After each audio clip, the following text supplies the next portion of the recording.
നമ്മുടെ റിയാക്ഷൻ സംബന്ധിച്ച് പറയുകയാണെങ്കിൽ തീർച്ചയായിട്ടും നല്ല റിയാക്ഷൻ തന്നെയായിരുന്നു. പക്ഷേ ഇത് പോരാ എന്ന അഭിപ്രായക്കാരനാണ് ഞാൻ. ഈ ഡിപ്ലോമാറ്റിക് കാര്യങ്ങളൊക്കെ എംബസിയെ തിരിച്ചയക്കുക, അല്ലെങ്കിൽ ഡിപ്ലോമാറ്റ്സിനെ മാറ്റുക, അങ്ങനെയൊക്കെ ചെയ്യുന്നത് സാധാരണയാണ്. പല രാജ്യങ്ങളും തമ്മിൽ അഭിപ്രായ വ്യത്യാസങ്ങളും ഉണ്ടാകും.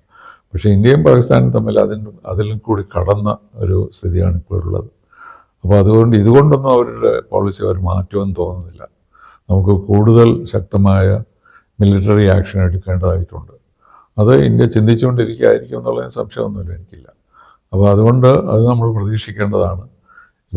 ഇതും പ്രതീക്ഷിക്കേണ്ടതായിരുന്നു. പക്ഷേ നമ്മൾ വിചാരിച്ചിരുന്നത് ഈ സമയത്ത് അത് കൊണ്ടുവരില്ല. ചൈനക്കാർ കോവിഡിൻ്റെ കാലത്ത് നമ്മളെ ആക്രമിച്ചില്ലേ. അപ്പോൾ അങ്ങനെ ഓരോ അവസരം നോക്കിയിട്ടാണ് ഈ രാജ്യങ്ങൾ പ്രവർത്തിക്കുക. അപ്പോൾ അതിനനുസരിച്ച് ശക്തമായി തന്നെ നമ്മൾക്ക് റിയാക്ട് ചെയ്യേണ്ടതുണ്ട്.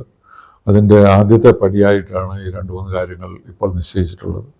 അത് മുഴുവൻ മാത്രമല്ല, അതിൽ കൂടുതൽ ശക്തമായ നടപടികൾ നമ്മൾ എടുക്കുമെന്നാണ് എൻ്റെ വിശ്വാസം.